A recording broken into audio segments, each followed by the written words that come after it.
or amigos. 30 December 2025, one night before the recent New Year's Eve, a 17-year-old teenager started to wake up after a knee repairment surgery. But the problem is that as soon as he woke up, he was terrified, fearing everyone. He couldn't recognize even his parents, and what is even worse, that he couldn't speak Dutch language. He was raised in Holland, he got educated in Holland, his friends, school, society, everyone spoke Dutch. Suddenly, he no longer speak it nor understand it. He only spoke English, which was the second language he was learning. To make things even worse, he thought that he was in the United States. He declined that he lived in Holland, despite never leaving his country at all. Now, how could this nightmare happen? And all caused after a knee injury while playing football with his friends.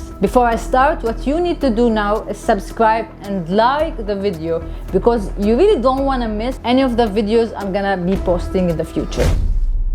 So the doctor thought that whatever is happening with him is a side effect of anesthesia. Some patients wake up and it takes them a couple of hours until the confusion go away. It wasn't the case with this teenager. After several hours, his case is still the same. The doctors knew they had to call for a psychiatrist. He came and spoke only English with him. He assessed his mental state. There were no confusion. He appeared calm, no mental alterations, no hallucinations. Any signs of mental illness were not there. So he diagnosed him with foreign language syndrome. This case is very, very rare, that we have less than 10 cases reported worldwide. This is how rare it is. Might will say, no, I know a case of patients who had stroke and starts speaking different accent. That's the point. Different accent, not a different language. Yeah, some people had a stroke. If they were American, for example, they started speaking English but in an Italian accent, and they lived their whole life with this case. Now, when we are speaking about a very rare condition, you must expect that we know very little about this condition and we understand very little. But what we understand till now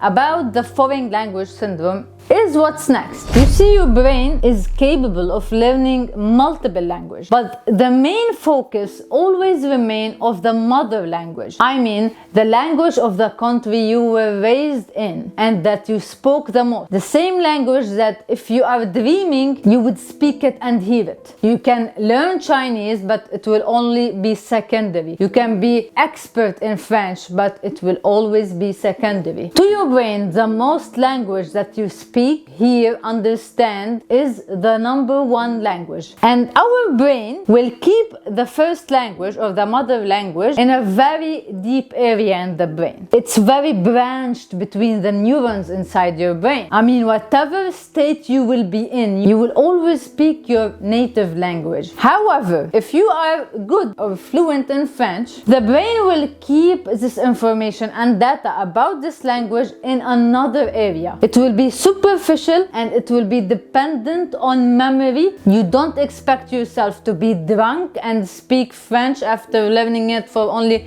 2 years fluently. But on the other side, you can be drunk as hell and still speak your native language. So now that we understand this part, what caused it in this case most probably is because of anesthesia. You see, in anesthesia, its medical effect that it will remove the balance between the hormones that are excitatory, like glutamate, and the hormones that are inhibitory, like GABA. Imagine your body is a car. If you press on glutamate, you will be pressing on the benzene. If you press on the GABA, you will be pressing on the brake. Stop the car. This balance is crucial for our existence. But under anesthesia, this balance will go to the GABA, to the inhibitory. You will be calm, so calm that you're out of it. You're unconscious anymore. And get this, your brain doesn't shut down in anesthesia. It only gets disconnected. It's like a Wi-Fi and you disconnected the wires. The Wi-Fi is still working, but but cannot transfer data or receive data. And when your brain is not able to receive data from your eyes because they are closed, then you will not feel anxiety or panic when you see blood or them opening anything in your body. If you don't feel pain, you will be in a calm state. That's why people who go under anesthesia describe what happens is that as soon as they inhale the drug, they open their eyes again like this. It's done.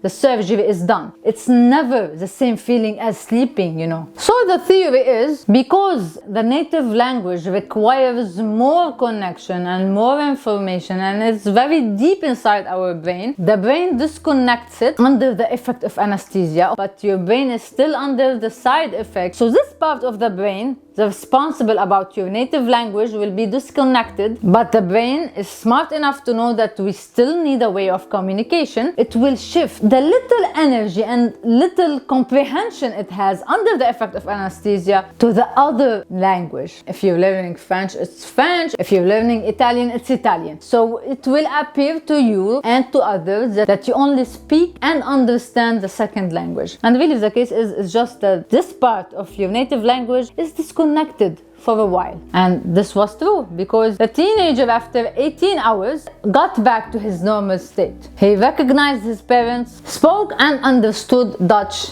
again. Havish was with you in an episode of Uncommon Bodies. See you in another medical episode. Adios, amigos.